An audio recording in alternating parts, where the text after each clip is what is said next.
नमस्कार, मैं doctor Shyam blogs पर हम आज बात करेंगे हिंदी दिवस की। कब होता है, क्यों होता है, आइए बात करते हैं। सबसे पहले भाषा की।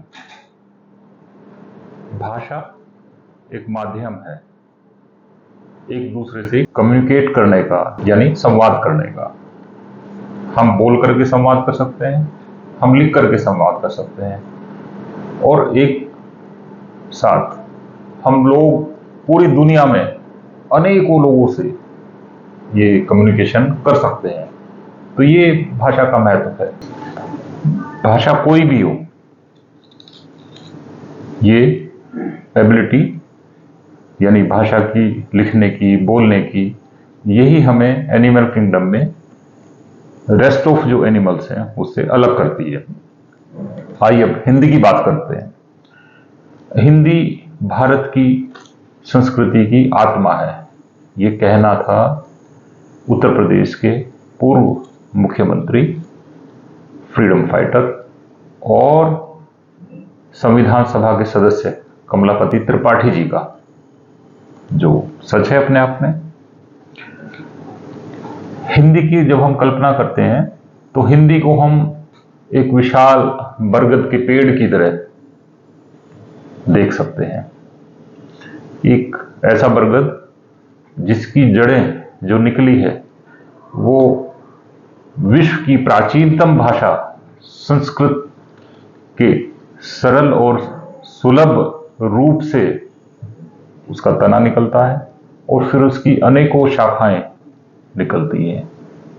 वो शाखाएं हैं जिसको हम कह सकते हैं ब्रजभाषा के रूप में, उर्दू के रूप में, अवधी के रूप में, भोजपुरी, छत्तीसगढ़ी, झारखंडी, मैथिली, गुजराती, पंजाबी, कुमाऊनी, और भी अनेकों भाषाएं हैं।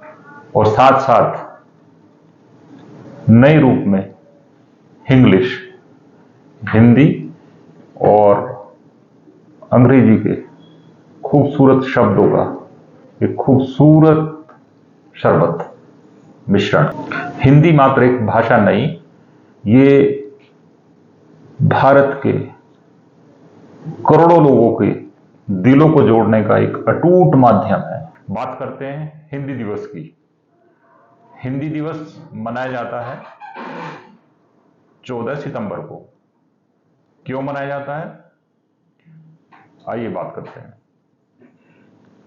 महात्मा गांधी ने कहा था कि राष्ट्रभाषा के बिना राष्ट्र गूंगा है। कितनी बड़ी बात कही। और इसी बात को मद्देनजर रखते हुए हमारी संविधान सभा ने जब संविधान का वो निर्माण कर रहे थे तो 14 सितंबर 1949 को, यानी 14 सितंबर 1949 को हिंदी को राजभाषा के रूप में स्वीकार किया। तब से प्रत्येक 14 सितंबर को हिंदी दिवस मनाया जाता है। इस बार भी हम मना रहे हैं। इस बार हम 75वां हिंदी दिवस मना रहे हैं। हर साल हिंदी दिवस का एक थीम होता है। इस साल का भी एक विशेष थीम है और वो थीम है from traditional knowledge to artificial intelligence, यानी पारंपरिक ज्ञान से कृत्रिम बुद्धिमत्ता तक। एआई क्या है, आर्टिफिशियल इंटेलिजेंस क्या है, बात करते हैं। आप अपने फोन को चेक करें, आप गूगल चेक करें, आप व्हाट्सएप चेक करें, वहां आपको मेटा एआई मिल जाएगा। आप कोई सवाल टाइप करें तो आपको सवाल का जवाब मिल जाएगा। आप कोई रीजन पूछना चाहें, आपको रीजन, प्रॉपर रीजन मिल जाएगा। आप कुछ उससे सीखना चाहें तो आपको सिखा भी देगा। ये बात फोन में है, हर एक के फोन में है। अब बात हम कार की करें, नई नई कारें आ रही हैं जो कुछ ही दिन में हो सकता है हिंदुस्तान में भी हमें देखने को मिले, बिना ड्राइवर के। उसकी अपनी इंटेलिजेंस होगी, वो अपने आप चलेगी, अपने आप ब्रेक लगाएगी, अपने आप आगे चलेगी, अपने आप पीछे चलेगी। इसकी बात हो गई। रोबोट की बात करें तो रोबोट फैक्ट्री से लेकर के जो नए रोबोट आए हैं वो आर्टिफिशियल इंटेलिजेंस से युक्त हैं। वो इवन डॉक्टर्स की हेल्प कर रहे हैं बहुत कॉम्प्लिकेटेड ऑपरेशंस में, जिसमें उनको मुश्किल होती है करने के लिए, और रोबोट बहुत खूबसूरती से उस ऑपरेशन को अंजाम दे रहा है अपने सर्जन की हेल्प के साथ। बात करें कन्वर्सेशन की तो एल्सा एआई है।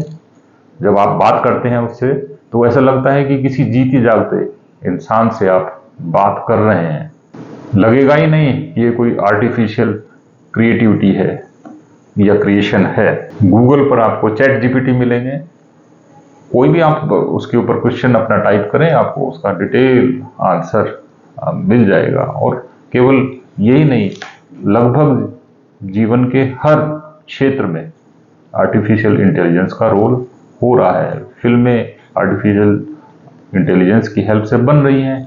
वो इमेजिनेशन जो हम कर पा रहे हैं, एआई की हेल्प से उनको हम साकार रूप देने में सक्षम हैं। वापस बात करते हैं हिंदी की। हिंदी ने हमें अनेकों कालजयी राइटर्स दिए हैं, कालजयी पोएट्स दिए हैं। पुराने समय की बात करें, सूरदास जी थे, तुलसीदास जी थे, रविदास जी थे, कबीर थे। हम सब ने उनकी रचनाएं पढ़ी हैं, हम सब ने कबीर के दोहे पढ़े हैं, हम सब ने सूरदास जी को पढ़ा है। पिछली शताब्दी की हम बात करते हैं, पिछली शताब्दी में महान साहित्यकार मुंशी प्रेमचंद जी रहे हैं। गबन गोदान किसने नहीं पढ़ा होगा। हरिवंश राय बच्चन जी रहे हैं, मधुशाला किसने नहीं सुनी होगी। रामधारी सिंह दिनकर साहब रहे हैं, और इनके अलावा अनेकों कालजयी कवि और लेखक हिंदी ने हमें दिए हैं। बात करते हैं हिंदी दिवस कैसे मनाया जाएगा। ये तो पूरे साल चलने वाला उत्सव है। भाषा की जागरूकता फैलाने के लिए अनेकों कवि सम्मेलनों का आयोजन किया जाएगा, निबंध प्रतियोगिताएं होंगी, कल्चरल प्रोग्राम्स होंगे, स्कूलों में होंगे, स्कूलों के बाहर भी होंगे, पूरे देश भर में होंगे और देश के बाहर भी होंगे। हम अपने स्तर पर क्या कर सकते हैं? अपने स्तर पर हम लोग, जाहिर बात है कि जो हिंदी के कालजयी उपन्यासकार रहे हैं, साहित्यकार रहे हैं, कवि रहे हैं, उनकी रचनाओं को हम पढ़ें, गुनगुना सकते हैं। हम उनकी जो रचनाएं हैं वो एक दूसरे को गिफ्ट के रूप में, तोहफे के रूप में, उपहार के रूप में दे सकते हैं। हम हिंदी गाने गा सकते हैं, हम हिंदी कविताएं पढ़ सकते हैं, हम हिंदी फिल्में देख सकते हैं। और केवल यहाँ तक ही नहीं, चूंकि भाषा एक माध्यम है कम्युनिकेशन का और एक दूसरे को जोड़ती है, तो ये सभी भाषाओं का यही उद्देश्य है। तो कोशिश करें कि हम लोग जो अन्य भाषा को बोलने वाले लोग भी हैं उनको प्रोत्साहित करें, वो हिंदी को और समझें और हम खुद उनकी भाषा को भी समझ सकें।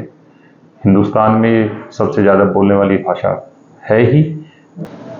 और अंत में हमारे पहले राष्ट्रपति राजेंद्र प्रसाद जी के कहे शब्द कि जिस देश को अपनी भाषा और अपने साहित्य के ऊपर गुमान ना हो, गौरव ना हो, वो देश कभी उन्नत नहीं हो सकता।